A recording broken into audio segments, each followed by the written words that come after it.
वरिष्ठ प्रवक्ता डॉक्टर रागिनी अग्रवाल को जिलाधिकारी ने फिर से किशोरी रमन गर्ल्स डिग्री कॉलेज की प्राचार्य नियुक्त कर दिया है। डॉक्टर रागिनी अग्रवाल के फिर से प्राचार्य बनने पर स्टाफ ने कॉलेज में उनका स्वागत किया और बधाइयां दी। नमस्कार, आप देख रहे हैं जीना न्यूज़। मैं हूं आपके साथ सुशील गोस्वामी। इस वक्त हम मथुरा के Shri Kishori Raman girls degree college में मौजूद हैं। मेरे साथ खास मुलाकात में मौजूद हैं यहाँ की इस कॉलेज के प्रिंसिपल डॉक्टर रागिनी अग्रवाल। सबसे पहले मैं रागिनी अग्रवाल आपको जीना न्यूज़ की ओर से बधाई दे जाऊँ कि एक बार पुनः आपको प्राचार्य पद पर सुशोभित किया गया है। तो आपको मैं बता दूं कि डॉक्टर रागिनी अग्रवाल 20 मार्च 2020 में उनको प्राचार्य पद का दायित्व सौंपा गया और 4 जनवरी 2021 तक वो इस पद पर रहीं। लेकिन उसके बाद कंट्रोलर के माध्यम से या यहाँ के पद को लेकर कुछ विवाद गहराया और फिर डॉक्टर वंदना सारस्वत को प्राचार्य का पद सौंपा गया। और ये कार्य जो बताते हैं कि इस विद्यालय के जो कंट्रोलर हैं, जो मथुरा के जिलाधिकारी को ही बनाया जाता है। तो उस समय के जो तत्कालीन जिलाधिकारी थे सर्वग्राम मिश्र, उनका जब ट्रांसफ़र हुआ तो चलते चलते वो यहाँ कंट्रोलर के रूप में डॉक्टर वंदना सारस्वत को यहाँ का प्राचार्य पद पर नियुक्त कर गए और रागिनी अग्रवाल को हटा दिया गया। लेकिन अब फिर मथुरा के जो वर्तमान में जिलाधिकारी हैं अपने नवनीत सिंह चहल, उन्होंने बतौर कंट्रोलर के रूप में फिर से डॉक्टर रागिनी अग्रवाल को ही यहाँ प्राचार्य नियुक्त किया है। इस पूरे दौर में क्या क्या उतार चढ़ाव रहे, कैसे सब हुआ, ये जानते हैं खुद डॉक्टर रागिनी अग्रवाल से। जी सर। मैडम बताइए कैसे हुआ कि आपको पहले प्राचार्य बनाया, फिर आपको हटाया गया, वंदना सारस्वत बनी, फिर उनकी जगह आप हुए, तो ये सब क्यों हुआ? सर क्यों हुआ उसका तो मैं जवाब नहीं दे सकती हूँ, क्योंकि ये तो जिन लोगों ने बनाया है वही बता पाएंगे। मैं आपको बस इतना बता सकती हूँ कि मैं शैक्षिक उसमें रजिस्टर में अपने रजिस्टर में सबसे वरिष्ठ टीचर होने के नाते, जो कि हमारा यूनिवर्सिटी का नियम है, कार्यवाहक अगर प्राचार्य बनाया जाता है तो वो 12.20 हमारा एक सेक्शन है, उसके अंतर्गत सबसे वरिष्ठ टीचर को दिया जाता है। उससे पहले अगर कोई होता है, अगर प्रबंधक चाहे तो 3 महीने किसी को भी दे सकता है, लेकिन 3 महीने बाद भी उसको वरिष्ठ टीचर को ही देना पड़ेगा। आप वरिष्ठ हैं या वंदना सारस्वत वरिष्ठ है? आप वंदना सारस्वत जी अभी तक हमारे यहाँ टीचर कैडर में आती ही नहीं है। प्रवक्ता पद पर नहीं थे? उनको प्रवक्ता पद नाम अनुमन्य किया गया था 2015 में।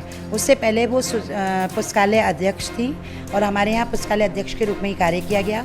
मुझसे पूर्व भी कई प्रिंसिपल रही हैं, लेकिन किसी ने भी उनका नाम शैक्षिक वर्ग में सम्मिलित करते हुए उन्हें नहीं लिखा गया। जब 2015 में वो प्रवक्ता बनी है तो उसके हिसाब से तो सीनियरिटी आपकी ही बनती है प्रवक्ता के रूप में? जी हाँ, बिल्कुल, क्योंकि उनका 2015 अगर उन्हें प्रवक्ता पदनाम उनकी तारीख से माना भी जाए, लेकिन वो सर पदनाम जो उन्हें मिला है वो नॉन वैकेशनल स्टाफ में दिया गया है और नॉन वैकेशनल स्टाफ शैक्षिक पद में नहीं आता है, शैक्षणिक में नहीं सम्मिलित किया जाता है, उन्हें शैक्षिक वर्ग में नहीं सम्मिलित किया जाता है। और उनको बस मेरी लड़ाई यही थी कि सब पहले तो मुझे ये सिद्ध किया जाए कि मैं वरिष्ठ हूँ या नहीं हूँ और वो प्रवक्ता हैं या नहीं है। उसके बाद क्षेत्रीय उच्च शिक्षा अधिकारी का एक लेटर आया था और उन्होंने कुछ हम लोगों को बुलाकर हम लोगों से सारे डॉक्यूमेंट्स मांगे थे। उन डॉक्यूमेंट्स के आधार पर उन्होंने बताया कि इन्हें 2015 में प्रवक्ता पद अनुमन्य किया गया है, 2016 में इनको प्रवक्ताओं की समान सुविधाएँ अनुमन्य की गई हैं। अगर प्राधिकृत नियंत्रक उन्हें शैक्षिक वर्ग में रखना चाहें, शिक्षा का स्वरूप मानना चाहें तो कर सकते हैं, बस ये। तो अभी उन्होंने साफ नहीं लिखा है कि उनको माना जाए, ऐसा नहीं लिखा है। और मैं वरिष्ठ हूँ और मुझे वरिष्ठ मानते हुए कार्यभार सौंपना चाहें, ऐसा उन्होंने कहा था।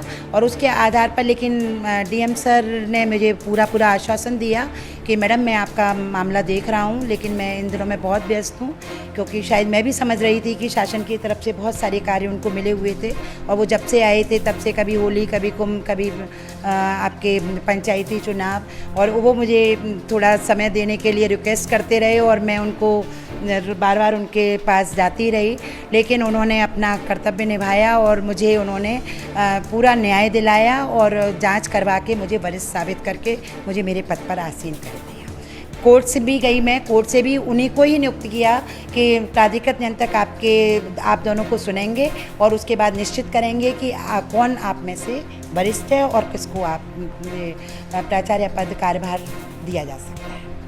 आज जो आपका हक बनता था और कि आपने लड़ाई लड़ी और आज आपको फिर वही पद पर आसीन कर दिया गया, कैसा लग रहा है, क्या कहना चाहिए? सर, इससे बड़ी मेरे लिए क्या खुशी होगी कि मैं इतने दिन की लड़ाई जो सत्य की और ईमानदारी और एक अधिकार के लिए लड़ रही थी, वो मुझे पुनः प्राप्त हुई है।